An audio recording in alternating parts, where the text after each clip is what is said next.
Hey there, so we're still in this quarantine thing. It's the end of May, it's Saturday morning, and I teach conditioning class here at my dojo Saturday morning at 9 o'clock during this whole period while all the martial arts schools are closed. I've also opened up all my teaching to anybody who wants to come and train at no charge. I've stopped charging my students here at the dojo, stopped charging people online. I've created this new YouTube channel and teaching as much as I can and helping people who are maybe challenged with this time, maybe challenged with being at home, not being able to work, maybe they're out of job, or maybe they're just looking for some inspiration, so making myself available. At the same time, as I'm closing in on 20 years of training with my teacher, I've been reflecting quite a bit on what made me choose this path and what was it? Was there anything specific? Was there a specific trigger or a time or a moment that said, this is the path that I want to go on?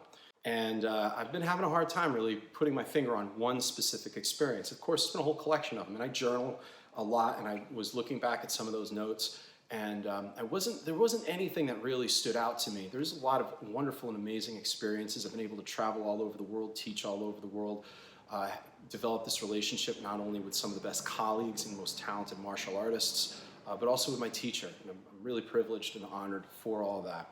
Today when we were working out though, we were working with a Rokushakubo. We were working with a 6-foot staff, and we're doing 1,000 strikes, 1,000 strikes from our basics. That's a lot. It actually takes anywhere between 45 minutes to an hour to get through. And because I've opened up my teaching to anybody who wants to attend, skill level, experience, background, it doesn't make a difference. There's been a lot of new people that have come on. So occasionally I have to stop and I have to teach a little bit. So if it was just my students, we'd be able to get through those 1,000 in about 45 minutes. It took me about an hour.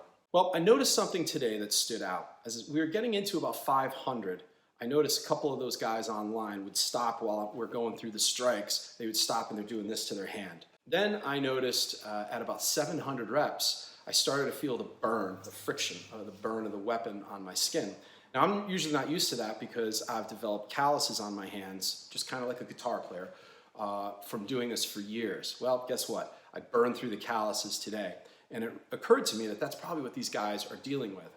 I said something that I've been saying for 20 years now, which is if you're getting blisters on your hands from doing this, if you're burning through the skin, it doesn't mean that you're doing a lot of repetitions. It means that you're not doing enough repetitions. But hey, I noticed this was happening to me. And then it occurred to me what that moment was, and I want to share that with you. Back in my first seminar with Sensei, when I was first really introduced to the way that the jinenkan, the way this organization I'm a part of trains, I was at this first seminar, and there was a group of instructors over there, and there were a group of other people who I didn't quite know at the time who they were. But this group over here, they were dressed really in their uniform. They were talking, they were catching up on times. Everybody it was the first morning of the first training. And then there was a group of people over here, a very small group, who weren't talking. They were actually stretching, they were doing push-ups, they were doing kind of like these burpee things, these like dropping the hips and shifting, and these exercises I'd never seen before. And they were just moving their body, not talking or anything. A few minutes go by and I take notice that this group over here start taking sandpaper out of their bags, and because the topic was Bojitsu.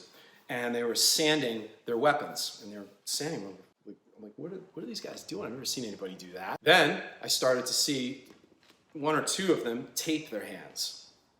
Then I saw a couple of the other guys put talcum powder on their hands. They're really getting prepped for Bojitsu. But these guys are still over here doing push-ups and deep knee bends and these kind of weird exercises and movements, not talking to anybody. I took notice of that. And I took notice of how this group was and how that group was. Well, that group, while they trained great and they were qualified instructors, they would oftentimes step to the back after a lot of repetitions or closer towards the end of the day, or they would after they did their 3 reps, they would stop and they'd drift off, or they'd go to their bag, or they'd talk to someone. But the other guys, since they would say, okay, everybody do 3 times on each side, this other group, they would, when they finished training with their training partner, they'd step back and they'd keep going through the movement. They'd study it. They'd just keep going, keep going, keep going. The other guys didn't. And this is what made me understand when we hear in this martial art, whether it's Hatsumi Sensei or Manaka Sensei or Tanemura Sensei or any of the writings, or any of these books, any of this stuff, we hear this term, keep going. I took that as I began to develop in this martial art and as a martial artist, not so much as some motivational high five, rah rah, keep going, you can do it thing.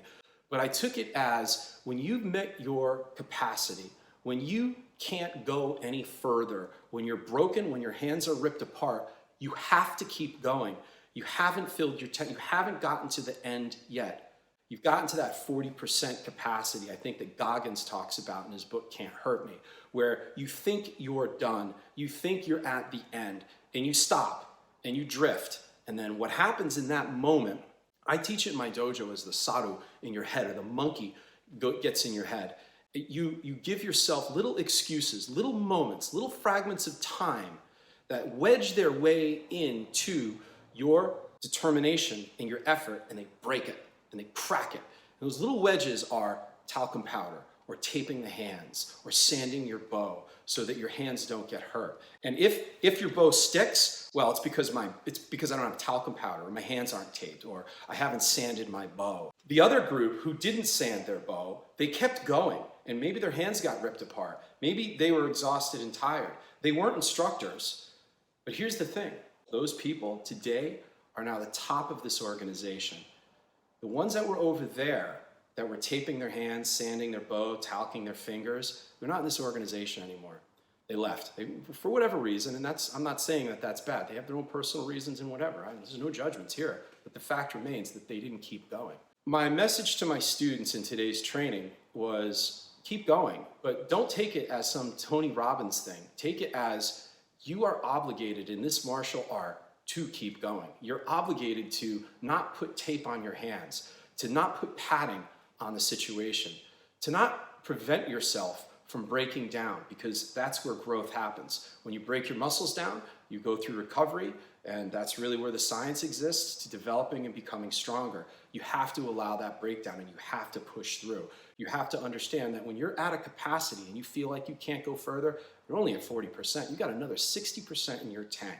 And don't let excuses wedge in. Don't let blisters on your hands stop you and start doing this. And then from there, once you've stopped, then you're like, oh, I'm going to go grab a water. And then, hey, Bob. And then you go talk and all that crap.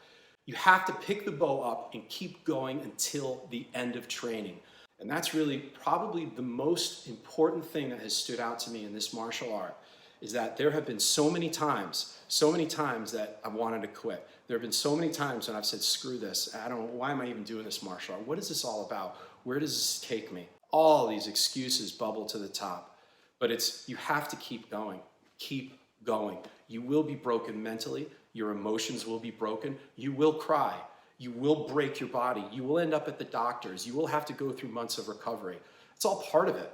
And if you don't accept that, if you got to put tape on that, if you got to put talcum on that to protect your hands, if you don't like the blisters that you're getting on your hands, well, then maybe you should look at doing something else. And I mean that in a compassionate way, because in order to grow in this martial art, you got to expect the blisters.